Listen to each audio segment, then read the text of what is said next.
आप सभी का स्वागत है मेरे YouTube channel MK Verma classes में। आज आप लोग को रे ऑप्टिक्स में क्रांतिक कोण बतलाने वाले हैं। इससे पहले रे ऑप्टिक्स का एक लेक्चर हो चुका है, आज दूसरा लेक्चर होगा। रे ऑप्टिक्स क्या होता है ये पिछले वीडियो में देख लीजिए। रे ऑप्टिक्स में मेनली लाइट को रे माना जाता है, यानी लाइट का जो अध्ययन किया जाता है वो रे मानकर किया जाता है।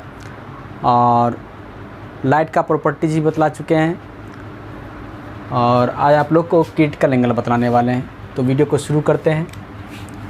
क्रिटिकल एंगल के लिए यहाँ समझ लीजिए, यहाँ दो मीडियम है। ये अपवर्तक सतह है जो दो माध्यम को अलग करता है।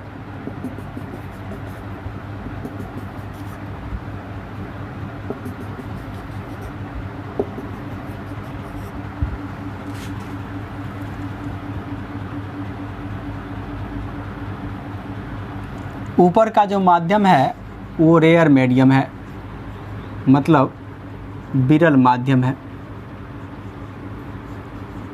विरल माध्यम। और नीचे का जो माध्यम है वो सघन डेंसर मीडियम।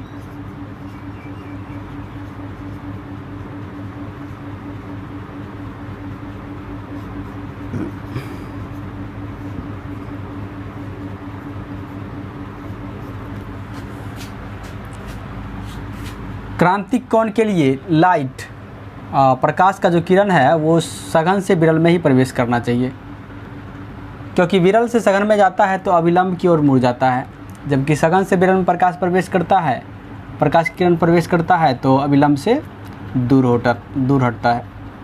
ये नॉर्मल है N1। ये आपतित किरण अविलंब से ये दूर हटेगा। इस कोण को आपतन कोण I और इस कोण को आपतन कोण R बोला जाता है। इस कोण का मान और बढ़ाते हैं, आपतन कोण का मान और बढ़ाएंगे। ये किरण और झुकेगा, पहले से अधिक झुकेगा। ये I और ये R, आपतन कोण अपवर्तन कोण।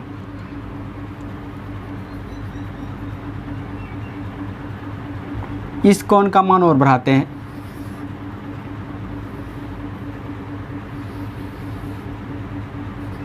एक समय में ये किरण झुक करके इसके सतह पे आ जाएगा, अपवर्तक सतह पे।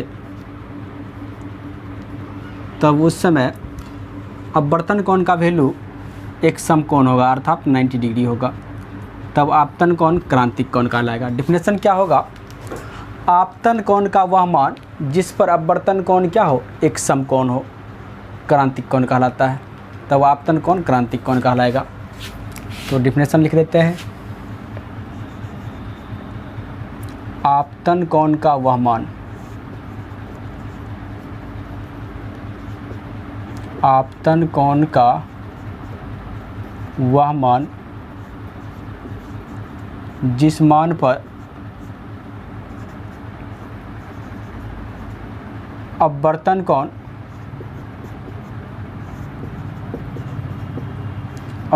कोण एक समकोण हो।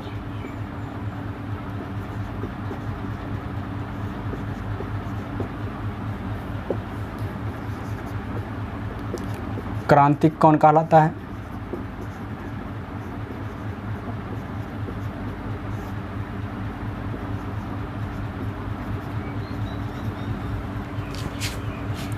क्रांतिक कोण का सिंबल IC होता है, इसे IC द्वारा सूचित किया जाता है।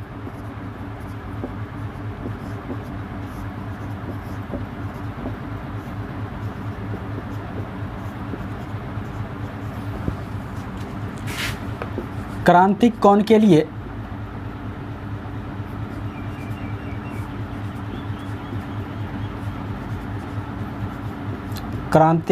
लिए R इक्वल टू 90 डिग्री। अपवर्तन कोण का मान एक समकोण होनी चाहिए।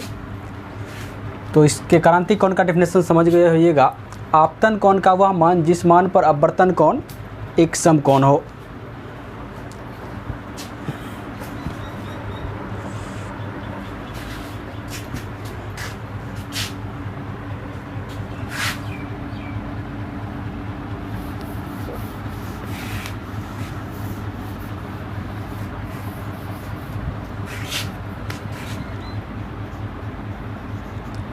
एग्जाम में क्रांतिक कोण की शर्तें पूछता है।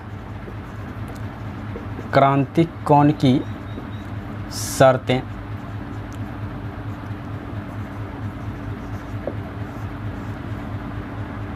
इम्पोर्टेंट है, सिर्फ 2 ही शर्त है। प्रकाश की किरण सघन माध्यम से विरल माध्यम में प्रवेश करनी चाहिए। पहला शर्त, प्रकाश की किरण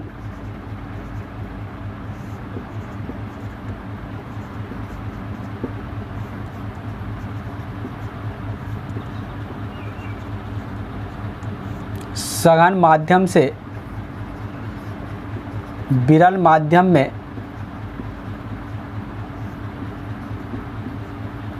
प्रवेश करनी चाहिए।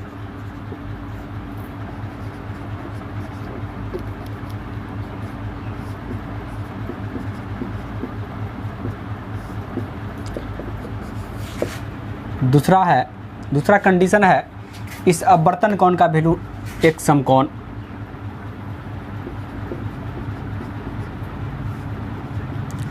अपवर्तन कोण का मान एक समकोण होनी चाहिए।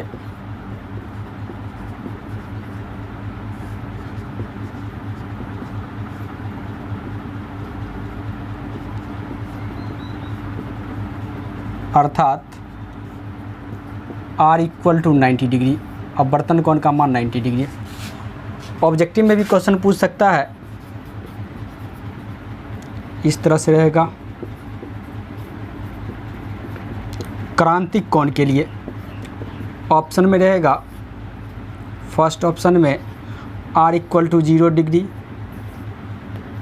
R = 45 degree, R = 90 degree, D में नन। तो R = क्या होगा, 90 डिग्री होगा।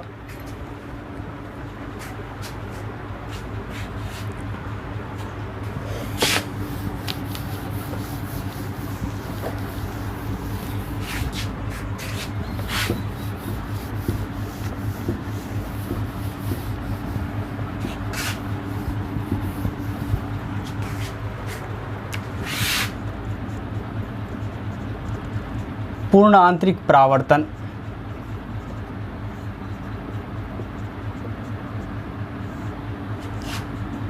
Total internal reflection, internal reflection.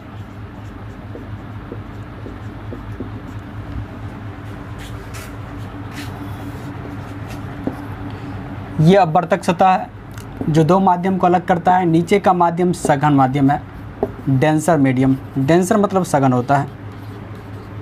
Denser medium. ऊपर का जो माध्यम है वो रेयर मीडियम है। क्रांतिक कोण में प्रकाश की किरण सघन माध्यम से विरल माध्यम में प्रवेश करता था। उसी तरह पूर्ण आंतरिक परावर्तन में भी सघन से ही विरल में जाना चाहिए। पहले क्रांतिक कोण समझा चुके हैं, उसी पर आधारित ये भी है। क्रांतिक कोण कब होता है, जब अपवर्तन कोण एक समकोण हो। क्रांतिक कोण बना लेते हैं, R = 90 डिग्री, तब ये क्रांतिक कोण कहलाएगा। क्रांतिक आपतन कोण का मान क्रांतिक कोण के मान से बड़ा करेंगे, ये और झुकेगा। N2, इसका और वैल्यू बढ़ा देते हैं। आपतन कोण का मान क्रांतिक कोण के मान से बड़ा। I is greater than IC। इसका मीनिंग है आपतन कोण का मान क्रांतिक कोण के मान से बड़ा, तो प्रकाश की किरण पहले वाले माध्यम में ही लौट जाएगा। तो यही घटना क्या कहलाता है, प्रकाश का पूर्ण आंतरिक परावर्तन। डेफिनेशन क्या होगा, जब आपतन कोण का मान क्रांतिक कोण के मान से बड़ा हो तो प्रकाश की किरण पहले वाले माध्यम में लौट जाती है। जब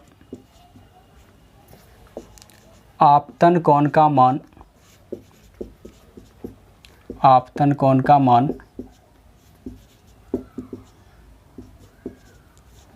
क्रांतिक कोण के मान से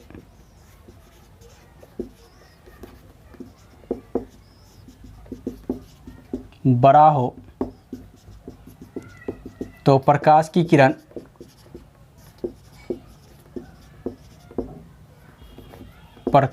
किरण पहले वाले माध्यम में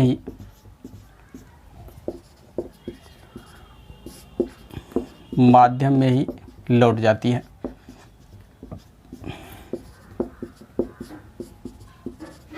यह घटना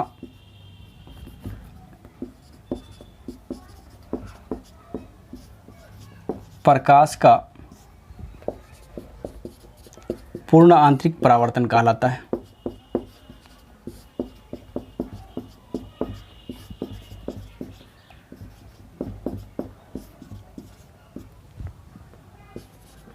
अर्थात I is greater than IC।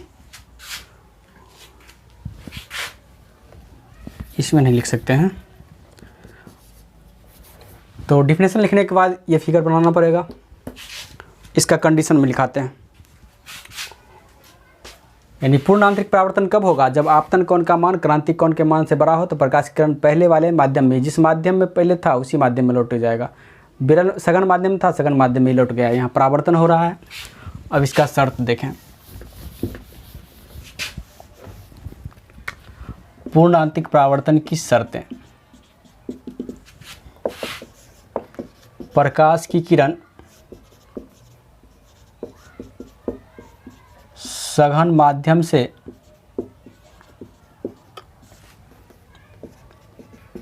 विरल माध्यम में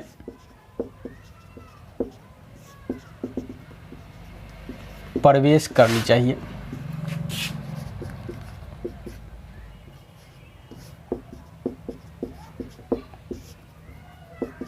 दूसरा है क्रांतिक कोण का पहला शर्त भी यही था। क्रांतिक कोण में दूसरा शर्त में लिखाए थे अपवर्तन कोण का मान एक समकोण, जबकि इसमें आपतन कोण का मान क्रांतिक कोण के मान से बड़ा होना चाहिए। आपतन कोण का मान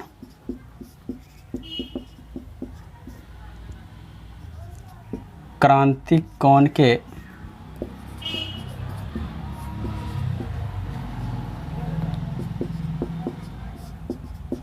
मान से बड़ा होना चाहिए, बड़ा होनी चाहिए।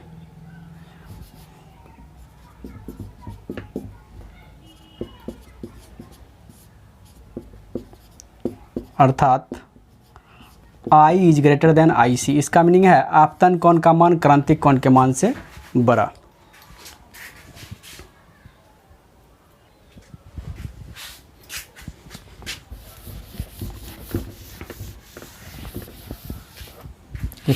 पूर्णांतिक परावर्तन का शर्त था। ऑब्जेक्टिव में इस तरफ से पूछ सकता है पूर्ण आंतरिक परावर्तन के लिए